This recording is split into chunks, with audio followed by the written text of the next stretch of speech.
वो बयान हम उस बात सुने नहीं और ऐसा कोई मतलब क्या है।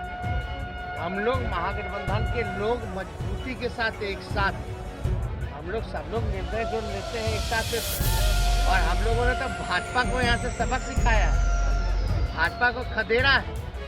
नमस्कार, मैं हूं देवांशु। आप देख रहे हैं न्यूज़ फॉर नेशन। दिवाली का मौका है और न्यूज़ फॉर नेशन की तरफ से आप सबों को दिवाली की हार्दिक बधाई। इस बीच दिवाली के दिन तेजस्वी यादव, बिहार के डिप्टी सीएम तेजस्वी यादव जहानाबाद पहुंचे हैं और जहानाबाद में ही जीतन राम मांझी को बगल में बैठाकर उनके बयान को क्लियर किया है। आखिर जीतन राम मांझी ने हाल में जिस तरीके का बयान दिया था, उसके बाद कहीं ना कहीं सियासी गलियारों में ये चर्चा तेज हो गई थी कि क्या वाकई बिहार के मुख्यमंत्री नीतीश कुमार जो है वो फिर से पाला बदल सकते हैं।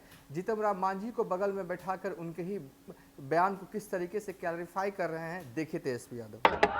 महागठबंधन चुनाव लड़ रहा है और राष्ट्रीय जनता दल को सभी लोगों ने सहमति जताई है कि दोनों जगह से चुनाव लड़ना चाहिए और एक जगह तो हम लोगों का मुकाम जो है सीटिंग सीट था ही और गोपालगंज जो है वो हमारा गृह जिला भी है, वहाँ भी हम लोग चुनाव लड़ रहे हैं और दोनों जगह जो है आशीर्वाद मिलेगा, इसमें कोई दो राय नहीं है। सर, एक सवाल जिसको लेकर कभी कभी महागठबंधन को लेकर कंफ्यूजन हो जाता है। जीतन राम मांझी जी का 2 दिन पहले बयान आया है कि नीतीश जी अगर भाजपा में जाते हैं देश हित में तो हम उसका स्वागत करेंगे।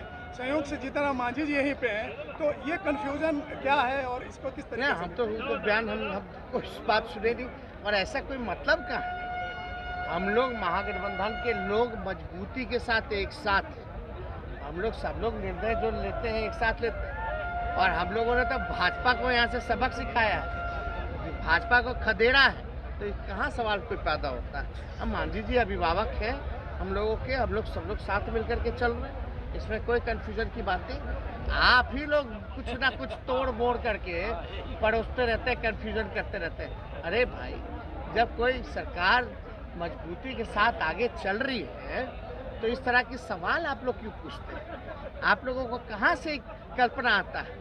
तो इसलिए ऐसी कल्पना होनी ही नहीं चाहिए और कोई भी इस बात को जो है विश्वास नहीं करता। क्या क्या आप लोग जान ही रहे हैं आजकल कहाँ से क्या है, तोड़ मरोड़ के सवाल दिखा दिया जाता है, लोग उसी पे चलता रहता है, लेकिन ऐसा कोई बात है ही नहीं। हम लोग सब लोग साथ ही साथ बैठे हुए, कहाँ कोई।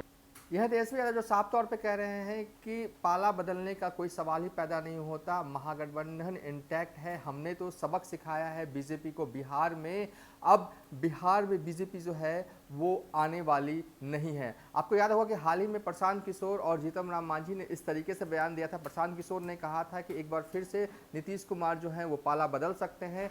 तो जीतन राम मांझी जो कि हम पार्टी के प्रमुख हैं, उन्होंने भी बयान दिया था कि अगर बिहार के हित के लिए, अगर बिहार के फायदा के लिए अगर फिर से एनडीए में जाना चाहते हैं नीतीश कुमार तो वो उनका स्वागत करेंगे। जीतन राम मांझी के बयान के बाद कहीं ना कहीं बिहार की सियासत में एक तरह से बवंडर खड़ा हो गया था और विरोधी लगातार सवाल कर रहे थे। इस बीच बीजेपी ने भी एक तरह से क्लियर कर दिया था कि वो अब नीतीश कुमार के साथ गठबंधन नहीं करेंगे, हो जो भी। लेकिन तेजस्वी यादव ने आज जहानाबाद में जीतन राम मांझी को बगल में बैठाकर उनके बयान को लेकर एक तरह से कह सकते हैं कि विस्तार से बताया कि जीतन राम मांझी ने जो बयान दिया था उस बयान को तोड़ मरोड़ कर पेश किया गया। फिलहाल अभी तक के लिए इतना ही। आप देखते रहिए न्यूज़ फॉर नेशन।